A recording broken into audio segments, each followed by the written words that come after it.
আসসালামু আলাইকুম এভরিওয়ান।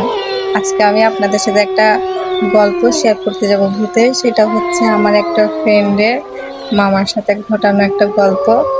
এটা আমাদের এলাকারই। তো আজকে আমি আপনাদেরকে সেই গল্পটা শোনাবো। আর আপনারা যদি আমার চ্যানেলে নতুন হয়ে থাকেন তাহলে লাইক, সাবস্ক্রাইব আর শেয়ার করে দিবেন প্লিজ। তো আমি গল্পটা শুরু করতে যাচ্ছি। সেই গল্পটার মধ্যে মূল একটা কাহিনী রয়েছে। সেই কাহিনীটা আমি আপনাদেরকে পরে বলছি। আর সেই কাহিনীটার বিষয়ে আমার মামাও জানতো, কিন্তু উনি সে কাহিনীটার কথা বিশ্বাসই করেনি। তো গল্পটা হচ্ছে যে উনি একদিন রাত্রে মানে ওই রাস্তাটা দিয়ে যাচ্ছিল। তো রাস্তা দিয়ে হঠাৎ উনি দেখতে পেল যে ওনার পাশ দিয়ে কেউ ওনার পাশ কেটে যাচ্ছিল। তো উনি ভাবলো যে ওটা হয়তো অন্য কেউ লোক হবে। উনি তেমন একটা পাত্তা দিল না। তারপর উনি হাঁটতে যাচ্ছিল। তো উনি খেয়াল করতে লাগলো যে ওনার পিছনে যে লোকটা মানে পাশ কেটেছিল, উনি ওনার একটু আগেই যাচ্ছে। যদিও ওনার পাশে ছিল, কিন্তু ওনার পাশে থেকে একটু দ্রুত এগিয়ে যাচ্ছে। কিন্তু ওনার হাঁটার গতিটা ছিল ঠিক ওনার মতনই, কিন্তু তাও ওইটা ওনার থেকেও আগে এগিয়ে যাচ্ছে। তারপর উনি কিছু মনে না করে যেতে লাগলো। তো উনি কি করলো, যাচ্ছিল। তো হঠাৎ দেখলো যে ওনার পিছন দিয়ে উনি কিছু শব্দ শুনতে পেলো, কিন্তু উনি সেটা পাত্তা দিল না। উনি সামনে দিয়ে এগিয়ে যাচ্ছিল। তো ওই লোকটা হঠাৎ দেখলো যে এখানে কেউ নাই। তারপর উনি চিন্তা করলো, উনি হয়তো ভাবলো যে ওই লোকটা পাশ দিয়ে চলে গেছে। তারপর উনি পরের গলি দিয়ে ঢুকলো। গলি দিয়ে ঢোকার সাথে সাথে দেখলো ওই আবার সেই একই লোকটা।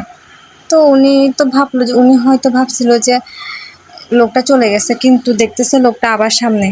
তো উনি কিছু মনে করলো না, যাচ্ছিল। তো হঠাৎ করে দেখতে পেলো যে ওই লোকটার ঠিক প্যাট থেকে কিছু একটা পড়ে ড্রেনে পড়ে গেছে। তারপর উনিও একটু চিন্তায় পড়ে গেল যে ওনার থেকে কি পড়বে। তারপর উনি হঠাৎ করে দেখলো যে ওই লোকটাও ঠিক ড্রেনের দিকে যাচ্ছিল জিনিসটা নিতে। তারপর উনি ওনার পিছনই গেল। তো গিয়ে দেখলো যে ওইখানে একটা অনেক ওইখান থেকে খুব একটা দুর্গন্ধ বেরোচ্ছিল। তো উনি দেখলো যে এখানে একটা ভুঁড়ি, আর পিছন দিয়ে তাকাতেই দেখলো যে ওই লোকটার প্যাটের মধ্যে কিছু নেই। ওই লোকটার ভুঁড়িটা এখানে পড়ে গেছে, কিন্তু তবুও ওই লোকটা এখানে দাঁড়িয়ে আছে। এটা দেখে উনি খুব ভয় পেল। ভয় পাওয়ার সাথে সাথে দৌড়ায় বাসায় চলে গেছে।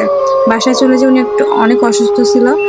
তো উনিও অনেক দিনই অসুস্থ ছিল, ঝাড়ফুঁক করছে। তো উনিও বললো যে ওইখানে ভুঁড়ি কাটা ভূতটাকে দেখছে, এটাই বলছিল।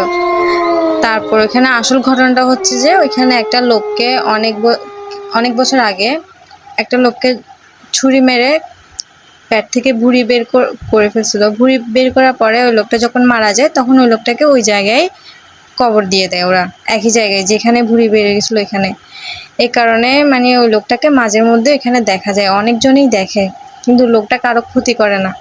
এরকম আরও সত্যিকারের ভয়ঙ্কর ভূতের গল্প শুনতে চাইলে আমাদের চ্যানেলটি সাবস্ক্রাইব করে আমাদের পাশে থাকুন।